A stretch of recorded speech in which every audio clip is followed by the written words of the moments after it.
Good morning. आपकी online classes चल रही हैं। तो पिछले वाले वीडियो में हमने दीर्घ संधि के बारे में पढ़ा था, अब हम गुण संधि के बारे में पढ़ेंगे। तो दोस्तों, हम जैसा कि हमने पिछले वीडियो में दीर्घ संधि के बारे में पढ़ा था, लेकिन उससे पहले मैं आपको बता दूं कि ये जो सुविधाएं आपके लिए ऑनलाइन क्लासेस की चल रही हैं, इनका आप पूरा उपयोग करें। माँ बाप जो हैं, गार्जियंस जो हैं, उनसे भी मेरा निवेदन है कि वो भी अपने बच्चों का सहयोग करें।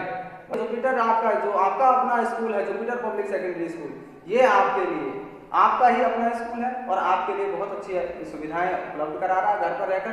तो इसको ऐसे नहीं लें कि वैसे ही है, नॉर्मल है, नहीं। ये आपके बच्चे के लिए अगली क्लास की जो नींव है उसको मजबूत करने के लिए ये क्लासेस चल रही हैं, तो इनका ध्यान रखना है। और माँ बाप से, ये जो है गार्जियंस आप जो लोग हैं, उनसे मेरा निवेदन है कि बच्चों का सहयोग करें, उनको टाइम दें, अपने पास बैठाएं और इन क्लासों का उपयोग कराएं। ठीक है, ये तो अब आइए हम अपने टॉपिक की ओर चलते हैं। तो पिछले वीडियो में हमने दीर्घ संधि के बारे में पढ़ा। मैं समझता हूँ सभी के लोग समझ में आया होगा, और यदि नहीं आया है तो कमेंट बॉक्स में, जैसा कि पिछले वीडियो में बताया था, कमेंट बॉक्स में आप कमेंट कर सकते हैं। तो अब दूसरी संधि हमारी गुण संधि है। इसमें 3 स्टेज आती हैं, पहली ए, ओ और अर। ये बनते कैसे हैं ये ध्यान रखो। तो इसकी जो परिभाषा है वो आपको पहले मैं बता दूं। पहले शब्द के अंत में यदि ए आते हैं, दूसरे शब्द के पहले वर्ण यदि ई होते हैं तो ए का निर्माण होता है, यानी पहले शब्द के अंत में ए या आ आए, और दूसरे शब्द का पहला वर्ण यदि ई या ई हुआ तो बनेगा हमारा ए। इसी तरह दूसरा जो ओ है उसका निर्माण होता है, पहले शब्द के अंतिम वर्ण ए या आ होगा और दूसरा शब्द का पहला वर्ण उ या उ होगा तो भी हमारा ओ बनेगा। इसी तरह अर जो बनता है वो पहले शब्द का जो अंतिम वर्ण है वो ए या आ, और दूसरे शब्द का जो पहला वर्ण है वो होगा री, और शब्द बनेगा हमारा नया आर। ये जिस तरह दीर्घ संधि में स्टेज बनी थी हमारी ए प्लस ए बराबर आ, ई प्लस ई बराबर ई, उसी तरह इधर भी ये होंगे, दोनों मिलकर बनेंगे। देखो यहाँ पहले हम एक उदाहरण लेते हैं इसके ए वाले उदाहरण। देखो ए वाले उदाहरणों के लिए भी कई स्थितियां हैं, जैसे सुर प्लस इंद्र, सुर प्लस इंद्र, रे में ए मिला हुआ है और ई मिला हुआ, इधर से दूसरे शब्द का पहला वर्ण ई, ये दोनों मिलकर के एक नए वर्ण का निर्माण करेंगे, वो नया वर्ण होगा ए। मैंने आपको पहले बताया था कि जो स्वर है हमारे वो 11 होते हैं, और 11 स्वरों में ए, आई, ओ, औ, ये जो है ये संधि स्वर कहलाते हैं या संयुक्त स्वर कहलाते हैं। तो देखो संयुक्त या संधि स्वर, संधि हो रही है, संयुक्त का मतलब मिलकर, तो 2 मिल गए, इस तरह एक निर्माण हुआ। अब शब्द बनेगा हमारा सुरेंद्र। उसी तरह आगे है हमारा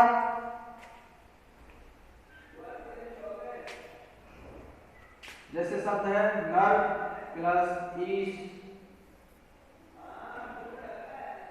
ए आ रहा है, ई आ रहा है, दोनों शब्द मिलकर के ए बनाएंगे, शब्द बनेगा नरेश। ए बना, इधर से ई लिया, ये मिलकर के बन गए ए प्लस ई बराबर ए, शब्द बन गया नरेश। ऐसे ही देखो, ये तो ए प्लस ई, यानी ए के बाद छोटी ई आएगी तो भी ए बनेगा, ए के बाद बड़ी ई आई तो भी ए बनेगा। जैसे ए के बाद आ आया तो भी आ बना, ए के बाद ए आया तो भी आ बना। उसी तरह ए के बाद ई आएगी छोटी तो भी ए बनेगा, और ए के बाद बड़ी ई आएगी तो भी ए बनेगा। ठीक है, उसी तरह देखो महा प्लस इन, महा प्लस इंद्र। आ के बाद ई आएगी तो भी ए बनेगा, आ के बाद ई आएगी तो भी ए बनेगा। आ इधर से आ ले लिया, इधर से ई ले लिया, है प्लस आ। ठीक है, तो पहले शब्द का अंतिम वर्ण आ और दूसरे शब्द का पहला वर्ण ई, दोनों मिलकर के बन गए ए, दोनों मिलकर के बने ए। तो शब्द बनेगा हमारा महेंद्र, शब्द बनेगा महेंद्र। ठीक है, ऐसे ही एक और स्टेज बनेगी इसकी, वो है राका प्लस ईश। राका का अर्थ जानते हो? राका का अर्थ होता है चांदनी रात, ईश यानी स्वामी। चांदनी रात का स्वामी कौन कहलाता है? चंद्रमा। तो शब्द जो बनेगा वो चंद्रमा का पर्यायवाची आएगा। तो देखो वर्ण विन्यास के प्लस आ और इधर से ई, ये दोनों मिलकर के बन गए ए। शब्द बनेगा हमारा राकेश। राकेश चंद्रमा का पर्यायवाची हो गया। तो संधियों से हमारे पर्यायवाची भी आते हैं, क्लियर होते हैं। ध्यान से पढ़ना है, ध्यान से समझना है। चार स्थितियां बनी ए के निर्माण की, जैसे आ बनने की चार स्थितियां थी, ई बनने की चार स्थितियां थी दीर्घ संधि में, उसी तरह ए के निर्माण की भी चार स्थितियां हैं। ए के बाद ई, ए के बाद ई, आ के बाद ई, आ के बाद ई, तो ये भी चार स्थितियां बनी। तो ए ऐसे बनी। ठीक है दोस्तों, आगे देखो ओ वाला ऐसे ही। अगला जो है ओ, ओ का निर्माण होता है हमारा, ओ का निर्माण भी इसी तरह होगा चार स्थितियों में। ओ का निर्माण देखो, ओ का निर्माण कैसे होता है? पर प्लस उपकार, ए आ रहा है और इधर से दूसरे शब्द का पहला वर्ण उ आ रहा है। ए प्लस उ, ए प्लस उ, दोनों मिलकर के एक नए वर्ण का निर्माण करेंगे, वो होगा ओ। तो ओ की मात्रा रे पे लग जाएगी, शब्द बन जाएगा हमारा परोपकार। शब्द बना परोपकार। रे में ए मिला हुआ है, इधर से ओ ले लिया, ए प्लस उ दोनों मिलकर के ओ हो गए और ओ की मात्रा रे पे लगेगी, क्योंकि स्वर की मात्रा आगे वाले व्यंजन पर लगती है। तो रे में ओ की मात्रा रो पकार, तो शब्द बन गया हमारा परोपकार, दूसरों की भलाई करना। इसी तरह अब दूसरी स्थिति ए प्लस भरे हुए वाली आ जाएगी। तो देखो जल प्लस ऊर्मी, जल प्लस ऊर्मी। तो इधर ले में ए मिला हुआ है और इधर से ये है ये ऊ, तो ये दोनों मिलकर के एक नए वर्ण का निर्माण करेंगे, वो होगा ओ। ए और ऊ, छोटा हुआ है तो भी है और बड़ा हुआ है तो भी है। शब्द बनेगा हमारा जलोर्मी। क्या बनेगा? जलोर्मी। तो ये समझने वाली बात है, समझने वाली बात है कि ए और ओ मिलकर के ओ बन जाएंगे। अगला है गंगा प्लस ऊर्मी, आ और उ, आ और उ मिलकर के एक नए शब्द का निर्माण करेंगे, गंगोर्मी। गंगोर्मी गंगा की लहर, ऊर्मी तरंग लहर। इसी तरह समुद्र प्लस ऊर्मी, समुद्र ऊर्मी।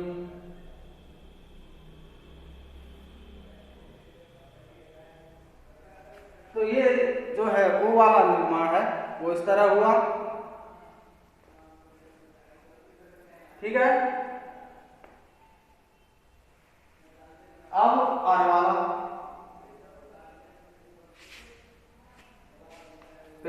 का अंतिम वर्ण ए या आ होगा, दूसरे शब्द का पहला वर्ण री होगा, तो इसमें आर बन जाएगा, दोनों मिलकर के आर बन जाएंगे।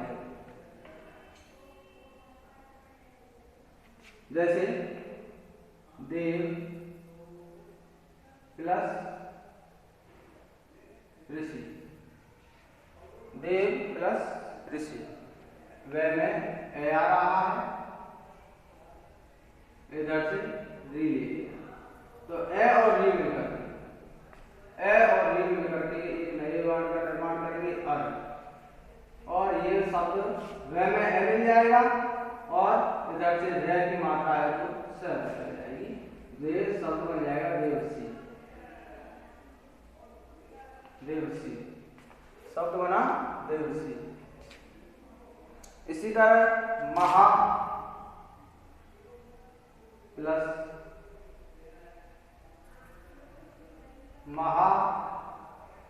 प्लस ऋषि,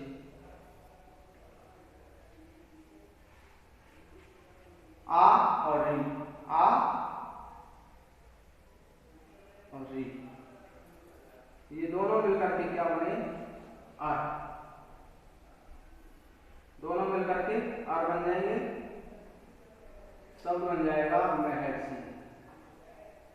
ये जो आर है ये आपको अलग से दिखाई नहीं देगा, ये जो आर है अलग से दिखाई नहीं देगा, ये शब्द में मिल जाता है। कैसे मिल जाता है, देखो वर्ण विन्यास करके बताता हूं मैं एक शब्द का, तो इसी का भी, जैसे देवर्षि है, ये मिला हुआ वर्ण विन्यास करना संधि में जरूरी होता है। जब तक वर्ण विन्यास नहीं आएगा, वर्ण विन्यास का मतलब होता है वर्णों को अलग अलग करके लिखना, शब्द में जो वर्ण आए हैं उनको, स्वर और व्यंजनों को सबको अलग अलग करके लिखना ही वर्ण विन्यास कहलाता है। तो देखो दे, दे प्लस ए प्लस वे प्लस रे,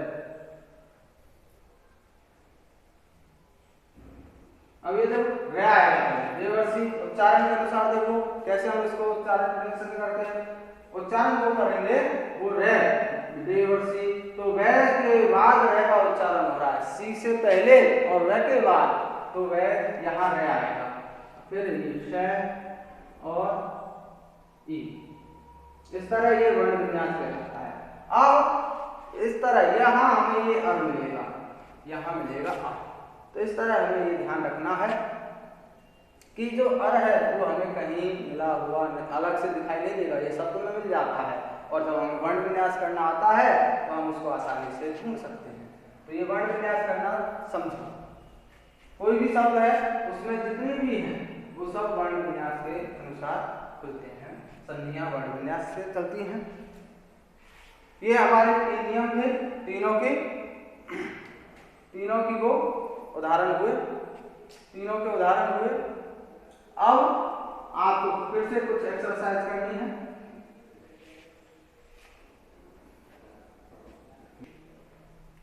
तो गुण संधि हमारी कंप्लीट हुई। अब इसके बाद आपको ये फिर से 10 शब्द 10 वर्ड्स आपको दिए जा रहे हैं एक्सरसाइज के लिए, आप इनको करें, ठीक है दोस्तों। अब ये 10 वर्ड्स के बाद कंटिन्यू हम इसी में आपको एक और संधि पढ़ा देते हैं, वृद्धि संधि, इसी में चलेगा।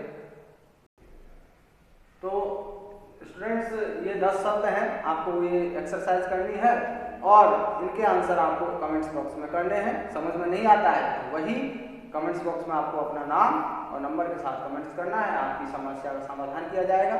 और फिर भी नहीं होता है तो जब हमारी क्लासेस स्टार्ट होंगी तो हम उस समय आपको डिस्कस करके बताएंगे, ठीक है। तो इसके बाद हम अगली जो संधि है वो है हमारी वृद्धि संधि।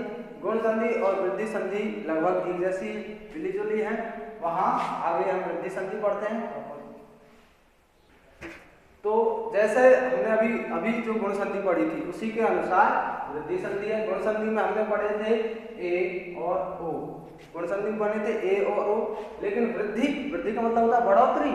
तो गुण संधि में जब मात्राओं की बढ़ोतरी हो जाती है तो वहां बन जाती है वृद्धि संधि, यानी ए का बन जाता है ऐ, ओ का बन जाता है औ। वही स्थितियां हैं जैसी हमने पिछली दीर्घ संधि में पढ़ी थी, गुण संधि में पढ़ी थी, वैसे ही यहाँ भी वही स्थितियां आएंगी हमारी। तो ध्यान से देखो, ऐ का जो निर्माण होता है वो होता है पहले शब्द का अंतिम वर्ण होगा ए या आ और दूसरे शब्द का पहला वर्ण होगा ए या ऐ, दोनों मिलकर के बनेंगे ऐ। पहले शब्द का अंतिम वर्ण ए या आ और दूसरे शब्द का पहला वर्ण ए या ऐ, दोनों का मेल होगा, दोनों के मेल से एक नया वर्ण बनेगा, वो बनेगा ऐ। इसी तरह हमारा ये है औ वाला, यानी पहले शब्द का अंतिम वर्ण होगा ए या आ और दूसरे शब्द का पहला वर्ण होगा ओ या औ, ओ या औ, दोनों मिलकर के बन जाएंगे हमारे औ। अब इनके उदाहरण देखते हैं। उदाहरण देखो, ऐ का उदाहरण देखो पहले, एक प्लस एक प्लस एक। अब देखो के का वर्ण विन्यास किया तो के प्लस ए, इधर से ए ले लिया, दो स्वर हो गए, दोनों स्वर मिलकर एक नए स्वर का निर्माण करेंगे, वो होगा ऐ। एक नए स्वर का निर्माण किया जाएगा, वो होगा ऐ। तो शब्द के पे ऐ की मात्रा लगेगी, ऐ की जो मात्रा है, ऐ लिखा नहीं जाता, इसकी मात्राएं लगती हैं और ये इस तरह इसकी मात्राएं बनती हैं, ठीक है। तो शब्द क्या बनेगा, एक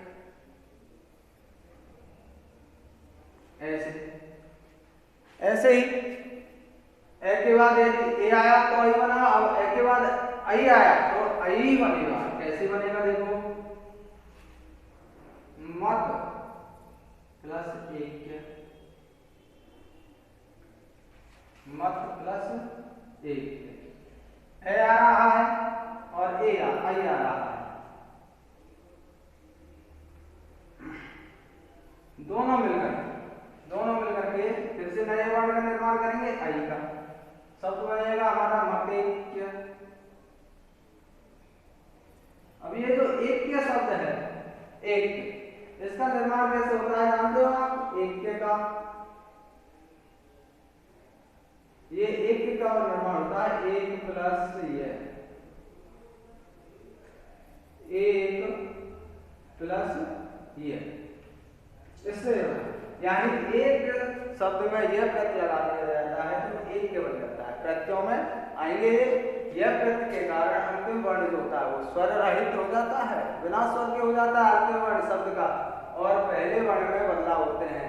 ई के स्थान पर ऐ हो जाता है, ए के स्थान पर आ हो जाता है, ई के स्थान पर ऐ हो जाता है, ओ के स्थान पर औ हो जाता है। यह प्रत्यय के कारण, एक प्रत्यय के कारण, यह प्रत्यय के कारण क्लासों जब चली थी तब भी समझाया था। तो ये इस तरह से एक बना है, तो मध्य ये शब्द हुआ। इसी तरह अगला है हमारा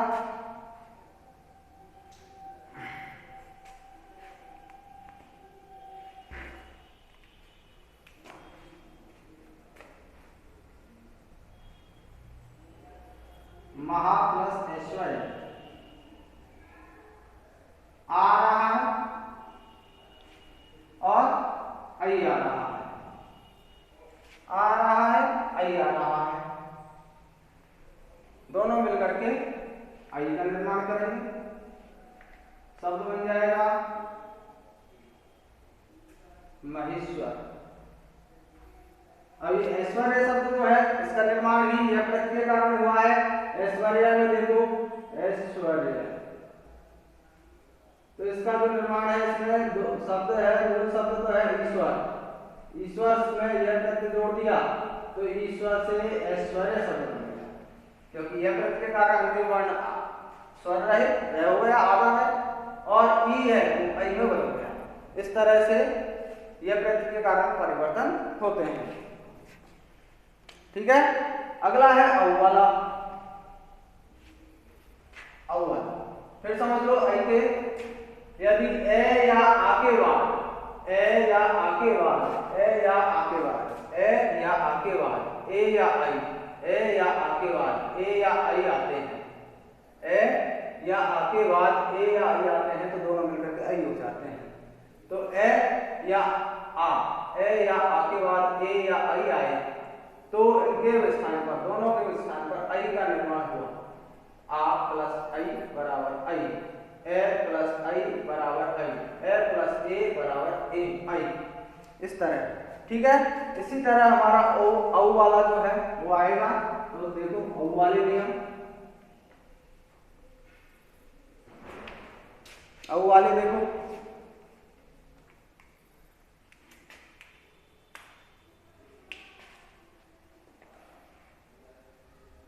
जल, तो औ का देखो उदाहरण देखिए, जल प्लस ओघ, जल प्लस ओघ। ओघ का अर्थ होता है प्रवाह, बहना, जल का प्रवाह, जल का बहाव। ठीक है, तो ए आया है, ले में ए मिला हुआ है, और इधर से ओ, दोनों मिलकर के औ बने। क्या बनाएंगे? औ। ए प्लस ओ बराबर औ, तो शब्द बनेगा हमारा जलौघ। ए प्लस ओ बराबर औ। जो ले में ए मिला हुआ है, इधर से वो ले लिया, यानी पहले शब्द का अंतिम वर्ण ए और दूसरे शब्द का पहला वर्ण है वो ओ, तो दोनों मिलकर के औ बने। शब्द बना हमारा जल, जल का बहाव, जल का प्रवाह। इसी तरह आगे देखो,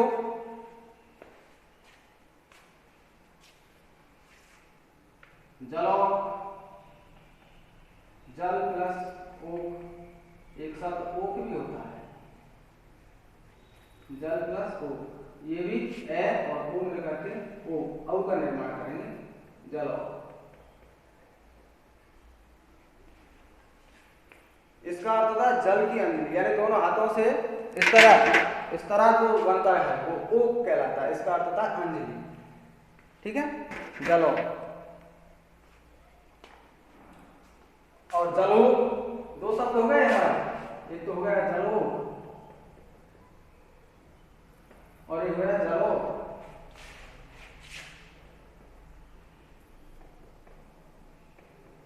अभी बताया ये ऐसे, जलौघ और जलौघ, जल का प्रवाह, जल का बहाव, जल की अंजलि। ठीक है, ऐसे ही वन प्लस औषध,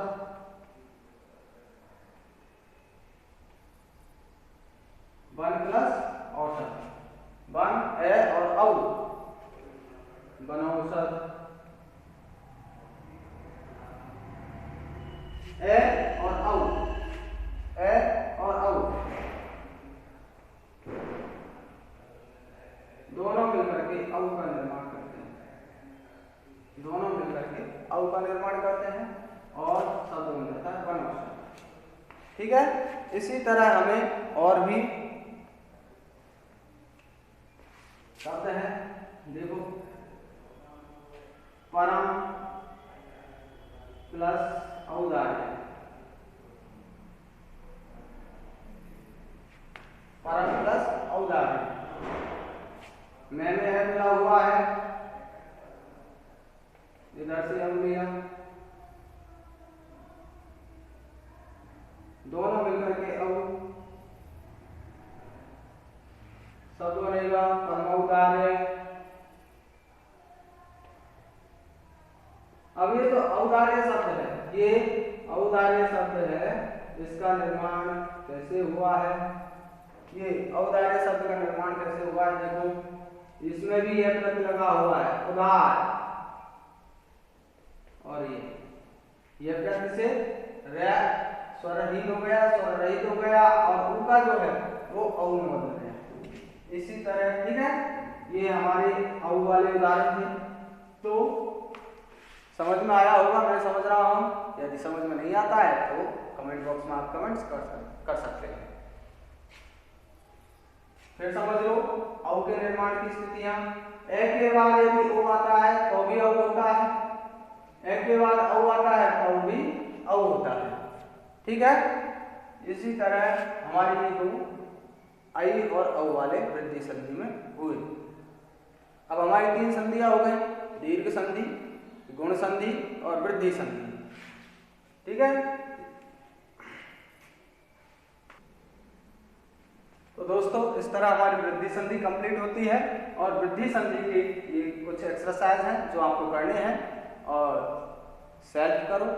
और यदि कोई बात समझ में नहीं आती, किसी शब्द के बारे में समझ में नहीं आता है, तो उसको कमेंट बॉक्स में कीजिए। अगले वीडियो में हम आपको यण संधि और अयाधि संधि के बारे में बताएंगे।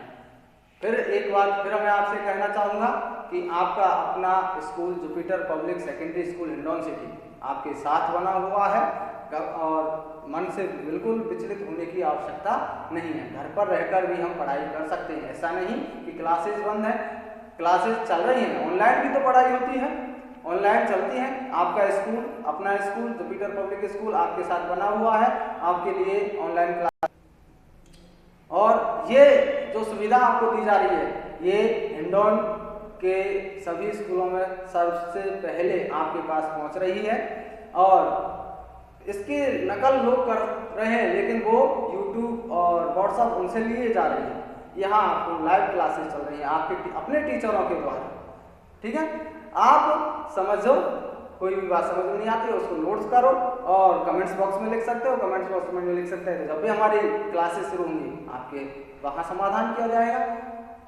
आपके लिए अपना आपका स्कूल हमेशा तत्पर है, तैयार है आपकी हर समस्या का समाधान करने के लिए। घर पर रहें, सुरक्षित रहें।